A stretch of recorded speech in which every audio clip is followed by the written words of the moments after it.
आप मिले मिट गई मन की सभी चाह, आप मिले मिट गई मन की सभी चाह, खुशियों के गीत मिले मिटी आह आह, प्यास बुझी पाए हैं सागर अथाह, प्यास बुझी पाए हैं सागर अथाह, वाह बाबा वाह, वाह बाबा वाह, वाह बाबा वाह, वाह बाबा वाह, बाबा वाह, बाबा वाह, बाबा वाह, बाबा वाह। ओम शांति। प्यारे बाबा की आज मधुर महावाक्य सुनेंगे। बाबा ने आज कहा, मीठे बच्चे, अपना कल्याण करना है तो हर प्रकार की परहेज रखो। फूल बनने के लिए पवित्र के हाथ का शुद्ध भोजन खाओ। बाबा ने आज कहा, मीठे बच्चे में, कि अपना कल्याण करना है तो हर प्रकार की परहेज रखो। फूल बनने के लिए पवित्र के हाथ का शुद्ध भोजन खाओ। प्रश्न में बाबा ने कहा, तुम बच्चे अभी यहाँ ही कौन सी प्रैक्टिस करते हो जो 21 जन्म तक रहेगी? बाबा ने कहा, तुम बच्चे अभी यहाँ ही कौन सी प्रैक्टिस करते हो जो 21 जन्म तक रहेगी? बाबा ने कहा उत्तर में, सदा तन मन से तंदुरुस्त रहने की प्रैक्टिस तुम यहाँ से ही करते हो। तुम्हें दधीची ऋषि मिसर यज्ञ सेवा में हड्डियाँ भी देनी है, लेकिन हठ योग की बात नहीं। अपना शरीर कमज़ोर नहीं करना है। तुम योग से 21 जन्मों के लिए तंदुरुस्त बनते हो, उसकी प्रैक्टिस यहाँ से करते हो।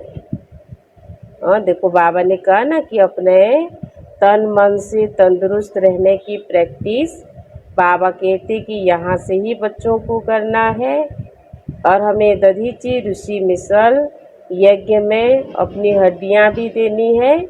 बाबा कहते बच्चे यहाँ हठ योग की बात नहीं। अपना शरीर कमज़ोर नहीं करना है। तुम योग से 21 जन्मों के लिए तंदुरुस्त बनते हो, उसकी प्रैक्टिस यहाँ से करते हो। ओम शांति। कॉलेज अथवा यूनिवर्सिटी होती है तो शरीर, कॉलेज अथवा यूनिवर्सिटी होती है तो टीचर भी स्टूडेंट तरफ देखते हैं। गुलाब का फूल कहाँ है?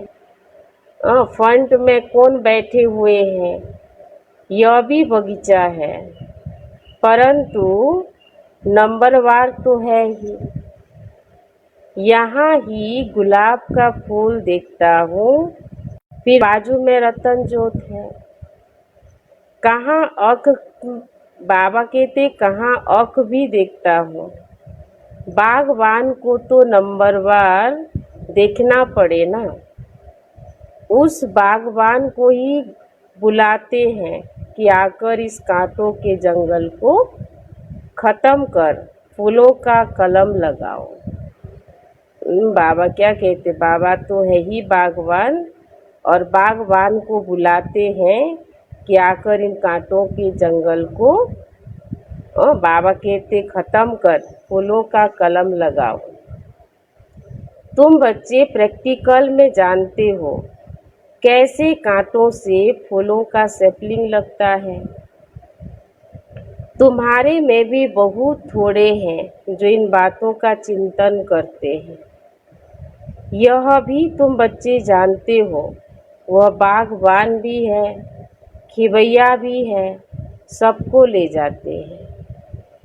बाबा को बागवान भी कहते, खिवैया भी कहते, और वो माली भी है। फूलों को देख बाप भी खुश होते हैं। हर एक समझते हैं हम कांटों से फूल बन रहे हैं। बाबा अभी संगम युग में आकर हर एक बच्चों को कांटों से फूल बना रहा है। नॉलेज देखो कितनी ऊंची है। इस समझने में भी बहुत बड़ी बुद्धि चाहिए। यह तो है ही कलयुग नरकवासी। तुम स्वर्गवासी बन रहे हो। सन्यासी लोग तो घरवार छोड़ भाग जाते हैं। तुमको तो भागना नहीं है। किसी किसी घर में एक कांटा है तो एक फूल भी है। बाबा कहते किसी किसी के घर में एक कांटा भी है तो बाबा कहते एक फूल भी है। बाबा से कोई पूछते हैं बाबा बच्चे की शादी कराए। बाबा को कई कई बच्चे पूछते हैं कि बाबा बच्चों की शादी कराए। बाबा कहेंगे भल कराओ, घर में रखो, संभाल करो। पूछते हैं, इससे ही समझा जाता है कि हिम्मत नहीं है।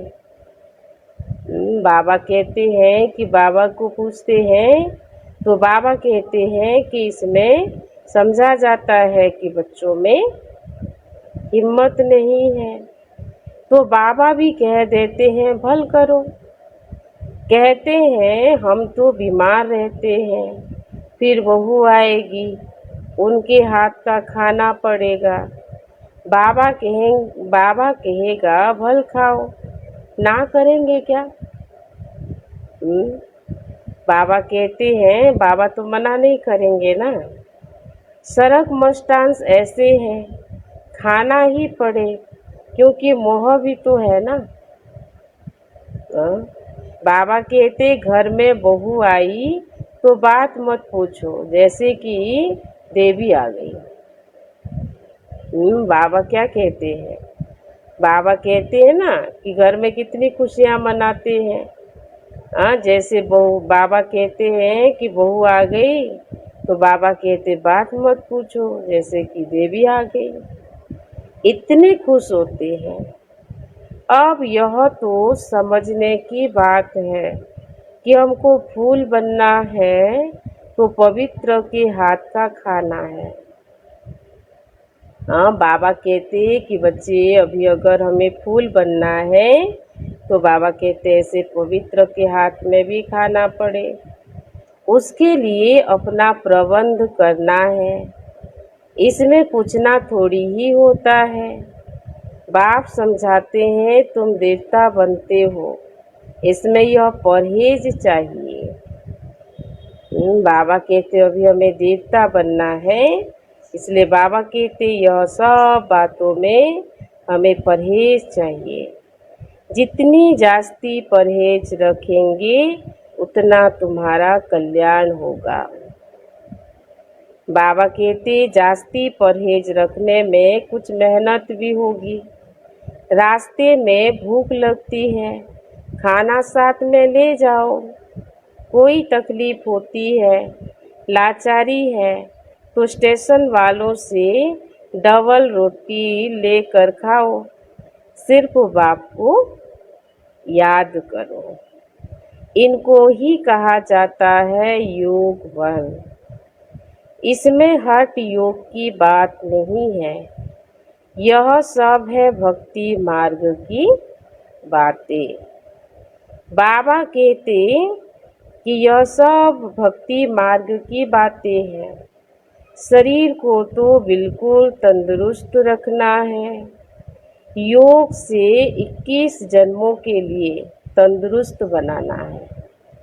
तो बाबा कहते हमें कितना योग की गहराई में जाना है, जिससे बाबा कहते हमारी हेल्थ भी 21 जन्म के लिए तंदुरुस्त बनेगी। यह प्रैक्टिस यहाँ ही करनी है। बाबा समझाते हैं इसमें पूछने की दरकार नहीं रहती।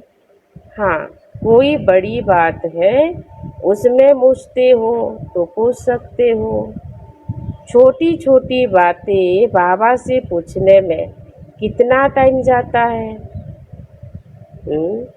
बाबा क्या कहते, छोटी छोटी बातें बाबा को पूछने की दरकार ही नहीं। बाबा कहते इसमें कितना टाइम जाता है। बड़े आदमी बहुत थोड़ा बोलते हैं। शिव बाबा को कहा जाता है सद्गति दाता। रावण को सद्गति दाता थोड़ी कहेंगे। बाबा ने क्या कहा, बाबा को कहा जाता है सद्गति दाता। बाबा ने कहा रावण को सद्गति दाता थोड़ी कहेंगे।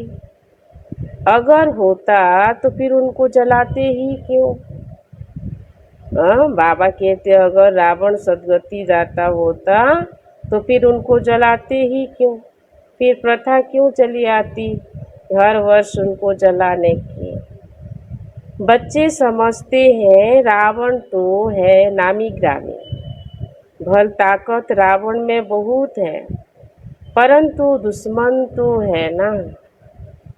आधा कल्प रावण का राज्य चलता है, परंतु कब महिमा सुनी है। बाबा ने कहा आधा कल्प रावण की भी महिमा चलती है, लेकिन बाबा कहते रावण की महिमा कब सुनी है। कुछ भी नहीं। तुम जानते हो रावण 5 विकारों को कहा जाता है। साधु संत पवित्र बनते हैं तो उन्हों की महिमा करते हैं ना। इस समय के मनुष्य तो सब पतित ही पतित है। भल कोई भी आए, समझो कोई बड़े आदमी आते हैं, कहते हैं बाबा से मुलाकात करें।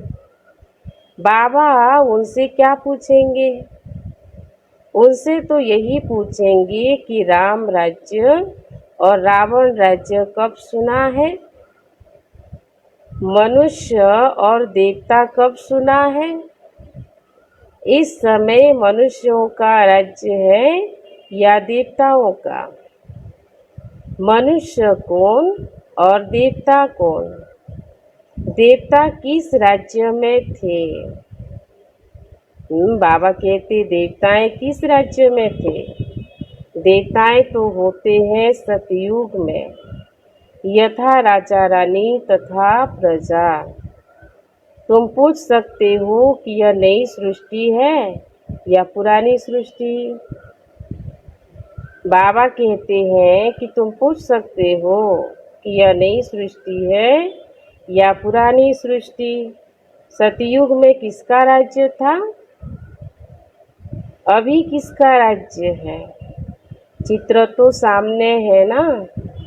भक्ति क्या है और ज्ञान क्या है, यह बाप ही बैठ समझाते हैं। बाबा कहते भक्ति में कैसे भगवान को पाने के लिए दर दर धक्का खाते थे। भगवान को कितना ढूंढते थे, लेकिन अभी बाबा भक्ति का फल बच्चों को ज्ञान के रूप में दे रहे हैं और ज्ञान में धक्का खाने की जरूरत ही नहीं। यह बाप ही बैठ समझाते हैं। जो बच्चे कहते बाबा धारणा नहीं होती, उन्हें बाबा कहते अरे अल्प और बे तो सहज है ना। बाबा कहते हैं अल्प बाप ही कहते हैं मुझे याद करो तो बाप से वर्षा मिल जाएगा। बाबा कहते भारत में शिव जयंती भी मनाते हैं, परंतु भारत में आकर स्वर्ग कब बनाया, भारत स्वर्ग था यह भी नहीं जानते हैं। बाबा कहते यह भी भूल गए हैं। तुम कहेंगे हम भी कुछ नहीं जानते थे कि हम स्वर्ग के मालिक थे। बाबा ने कहा माया सब कुछ बच्चों को भुला दिया था कि हम स्वर्ग के मालिक थे। बाबा कहते अभी बाबा फिर बच्चों को याद दिला रहे हैं कि बच्चे अभी मैं आया हूँ तुम बच्चों को स्वर्ग का मालिक बनाने। अब बाप द्वारा हम फिर से देवता बन रहे हैं। समझाने वाला मैं ही हूँ। सेकंड में जीवन मुक्ति गाया हुआ है, परंतु इनका भी अर्थ थोड़ी ही समझते हैं। बाबा ने क्या कहा?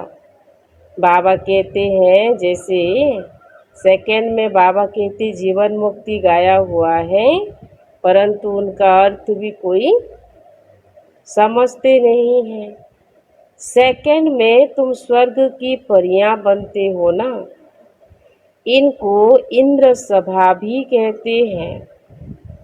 वह फिर इंद्र समझते हैं बरसात बरसाने वाले को। बाबा क्या कहते हैं?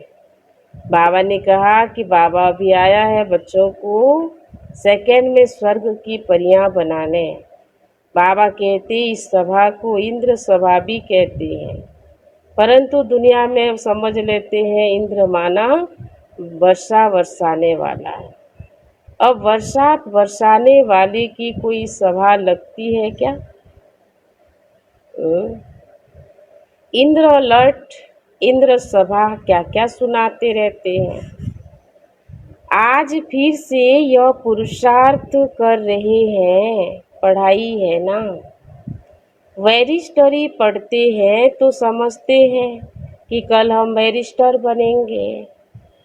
तुम आज पढ़ते हो, कल शरीर छोड़ राजाई में जाकर जन्म लेंगे। बाबा कहते आज हम यहाँ पढ़ाई पढ़ रहे हैं, कल फिर बाबा कहते शरीर छोड़कर जाकर फिर राजाई में जन्म लेंगे।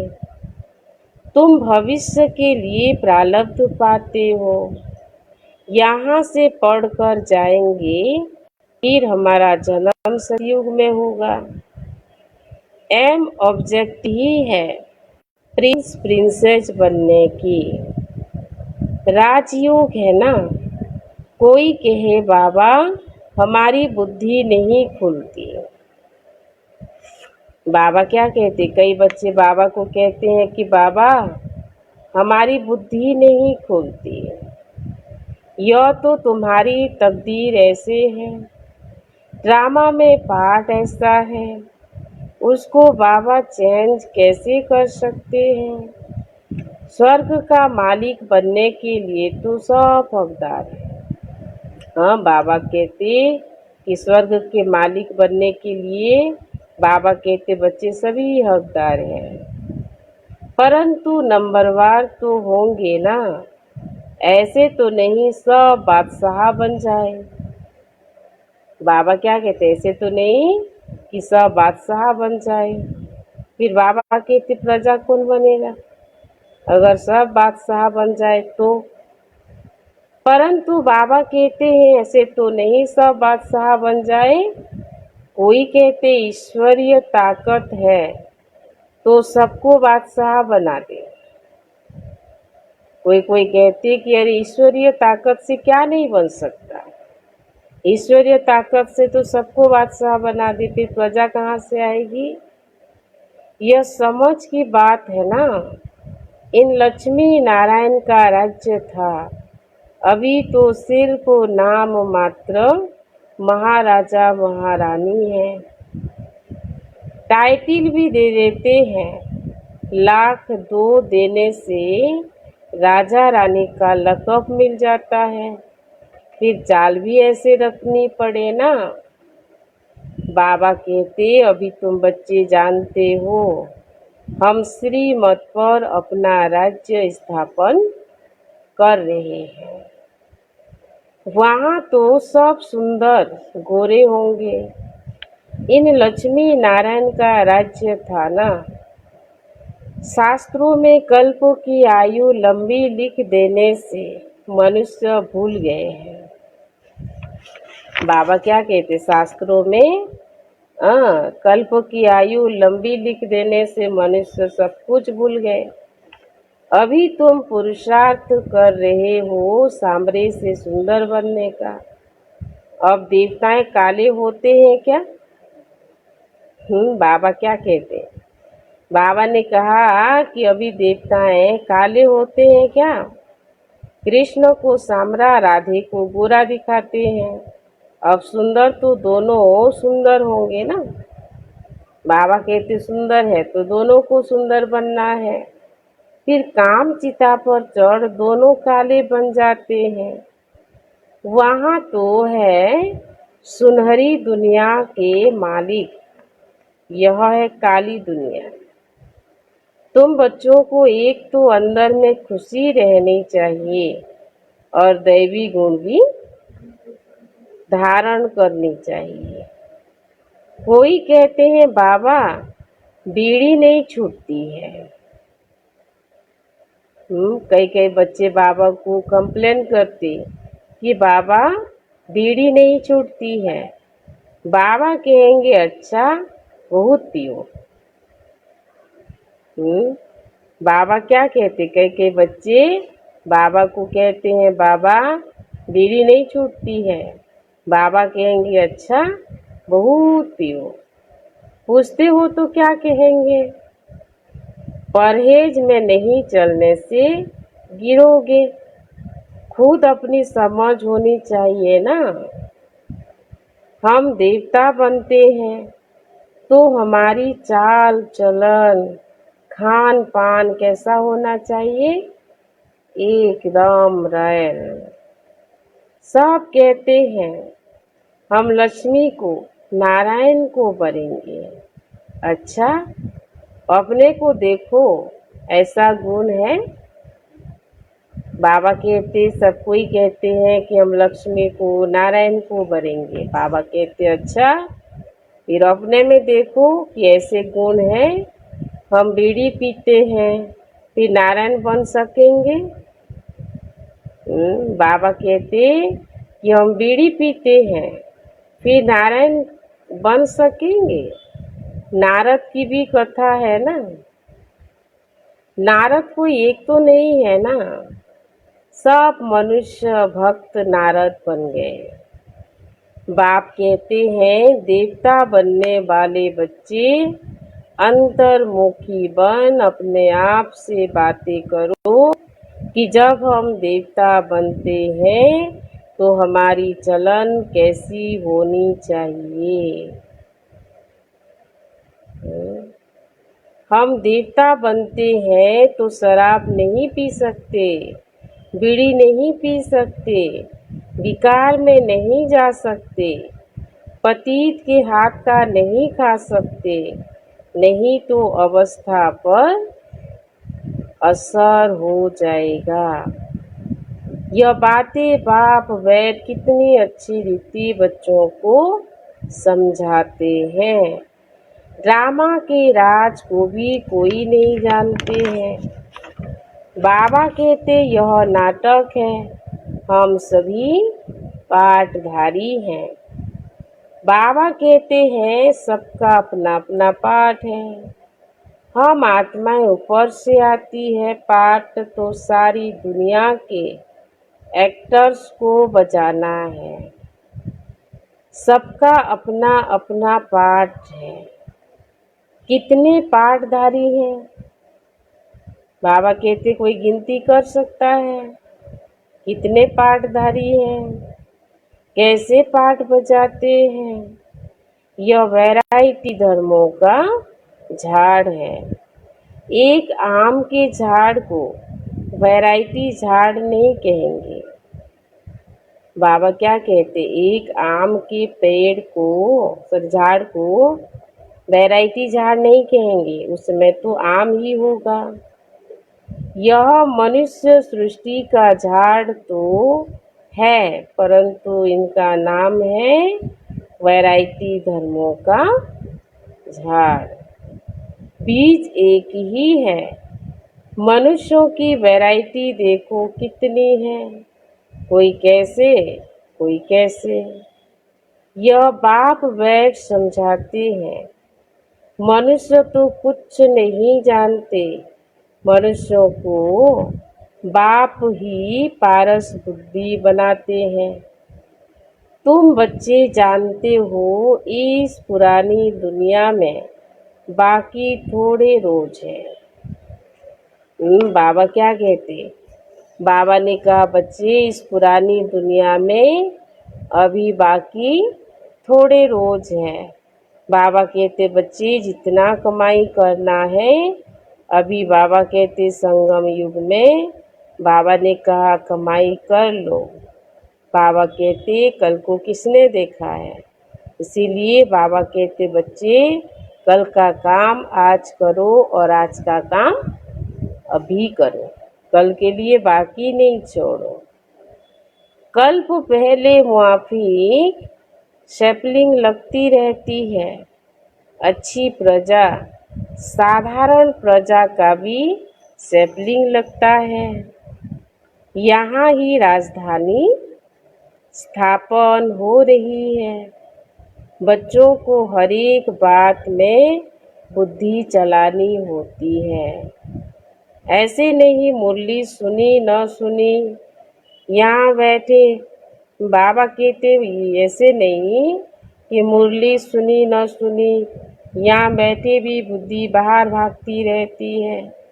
ऐसे भी हैं कई तो सम्मुख मुरली सुनकर बहुत गदगद होते हैं, मुरली के लिए भागते हैं, भगवान पढ़ाते हैं, तो ऐसी पढ़ाई छोड़नी थोड़ी चाहिए। भगवान आकर हम बच्चों को पढ़ाई पढ़ा रहा है। हम कितना न भाग्यवान है जो स्वयं भगवान आकर हमको सम्मुख पढ़ाई पढ़ाते हैं। ऐसी पढ़ाई मुरली सुनकर तो बहुत गदगद होना चाहिए। टैप में एक्यूरेट भरता है, सुनना चाहिए ना। बाबा कहते टैप में तो एक्यूरेट भरता है, बाबा कहते उसमें सुनना चाहिए। साहूकार लोग गरीब खरीद करते हैं, साहूकार लोग खरीद करेंगे तो गरीब सुनेंगे, कितनों का कल्याण हो जाएगा। गरीब बच्चे भी अपना भाग्य बहुत ऊंचा बना सकते हैं। बाबा बच्चों के लिए मकान बनवाते हैं। गरीब 2 रुपया भी मनी ऑर्डर कर देते हैं। बाबा इसकी 1 ईंट मकान में लगा देना, 1 रुपया यज्ञ में डाल देना, फिर कोई तो हुंडी भरने वाला भी होगा ना। मनुष्य हॉस्पिटल आदि बनाते हैं, कितना खर्चा लगता है। साहूकार लोग सरकार को बहुत मदद करते हैं, उनको क्या मिलता है? अल्पकाल का सुख मिलता है।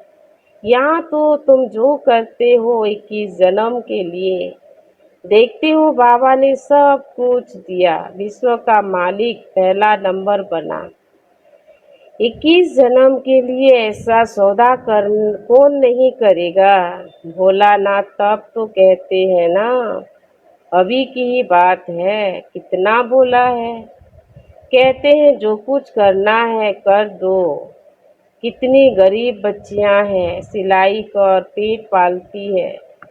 बाबा जानते हैं यह तो बहुत ऊंच पद पाने वाली है। सुदामा का भी मिसाल है ना, चावल मुट्ठी के बदले 21 जन्मों के लिए महल मिल गया। बाबा कहते तुम यह बातें नंबरवार पुरुषार्थ अनुसार जानते हो। बाप कहते हैं मैं भोलानाथ भी हूँ ना। यह दादा तो भोलानाथ नहीं है, यह भी कहते हैं भोलानाथ बाबा है, इसलिए उनको सौदागर, रत्नागर और जादूगर कहा जाता है। तुम विश्व का मालिक बनते हो। यहाँ भारत कंगाल है, प्रजा साहूकार है, गवर्नमेंट गरीब है। अभी तुम समझते हो भारत कितना ऊंच था, स्वर्ग था, उसकी निशानियां भी हैं। सोमनाथ का मंदिर कितना हीरे जवाहरों से सजा हुआ था, जो ऊंट भर भर कर हीरे जवाहरत ले गए। बाबा कहते तुम बच्चे जानते हो अभी यह दुनिया बदलनी जरूर है, उसके लिए तुम तैयारी कर रहे हो। जो करेगा सो पाएगा। माया का अपोजिशन बहुत होता है। तुम हो ईश्वर के मुरीद, बाकी सब है रावण के मुरीद। तुम हो शिव बाबा के, शिव बाबा तुमको बचा देते हैं। सिवाय बाप की और कोई बात बुद्धि में नहीं आनी चाहिए। अच्छा, मीठे मीठे सिकी लधे बच्चों प्रति माता पिता बाप दादा का याद प्यार और गुड मॉर्निंग। रूहानी बाप की रूहानी बच्चों को नमस्ते, और हम रूहानी बच्चों की रूहानी बाप दादा को भी याद प्यार, गुड मॉर्निंग और नमस्ते। सार का फिर पहला पंक्ति है, अंतर्मुखी बन अपने आप से बातें करनी है। जबकि हम देवता बनते हैं तो हमारी चलन कैसी है। बाबा कहते हैं कि अपने आप से बातें करनी है कि जबकि हम देवता बनते हैं तो हमारी चलन कैसी होनी चाहिए। कोई अशुद्ध खान पान तो नहीं है, बाबा कहते चेक करना है। दूसरा, अपना भविष्य 21 जन्मों के लिए ऊंचा बनाना है तो सुदामे मिसल जो कुछ है भोलानाथ बाप के हवाले कर दो। पढ़ाई के लिए कोई भी बहाना न दो। वरदान में बाबा कहता, सत्यता, स्वच्छता और निर्भयता के आधार से प्रत्यक्षता करने वाले रमता योगी भव। सत्यता, स्वच्छता और निर्भयता के आधार से प्रत्यक्षता करने वाले रमता योगी भव। परमात्मा प्रत्यक्षता का आधार सत्यता है और सत्यता का आधार स्वच्छता व निर्भयता है। यदि किसी भी प्रकार की अस्वच्छता अर्थात सच्चाई सफाई की कमी है या अपने ही तमोगुणी संस्कारों पर विजयी बनने में, संस्कार मिलाने में या विश्व सेवा के क्षेत्र में अपने सिद्धांतों को सिद्ध करने में भय है तो प्रत्यक्षता नहीं हो सकती। इसलिए सत्यता और निर्भयता को धारण कर एक ही धुन में मस्त रहने वाले रमता योगी सहज राजयोगी बनो तो सहज ही अंतिम प्रत्यक्षता होगी। बाबा स्लोगन में कहते, बेहद की दृष्टि वृत्ति ही यूनिटी का आधार है, इसलिए हद में नहीं आओ। बाबा ने क्या कहा? बाबा ने कहा बेहद की दृष्टि वृत्ति ही यूनिटी का आधार है, इसलिए हद में नहीं आओ। बाबा इस वरदान में क्या कहा? सत्यता, स्वच्छता और निर्भयता के आधार से प्रत्यक्षता करने के लिए बाबा ने कहा कि बच्चे रमता योगी बनो। बाबा ने कहा रमता योगी कैसे बनेंगे? बाबा ने कहा बच्चे परमात्मा प्रत्यक्षता का आधार ही सत्यता है और बाबा कहते सत्यता का आधार स्वच्छता व निर्भयता है। यदि बाबा कहते किसी भी प्रकार की अगर अस्वच्छता अर्थात सच्चाई सफाई की कमी है तो बाबा ने कहा यह तो अपने ही तमोगुणी संस्कारों पर विजयी बनने में, संस्कार मिलाने में या विश्व सेवा के क्षेत्र में अपने सिद्धांतों को सिद्ध करने में भय है। बाबा कहते अगर भय है तो प्रत्यक्षता नहीं हो सकती। इसलिए सत्यता और निर्भयता को धारण कर एक ही धुन में मस्त रहने वाले रमता योगी सहज योगी बनेंगे तो बाबा कहते अंत समय में सहज ही अंतिम प्रत्यक्षता होगी। अच्छा, ओम शांति।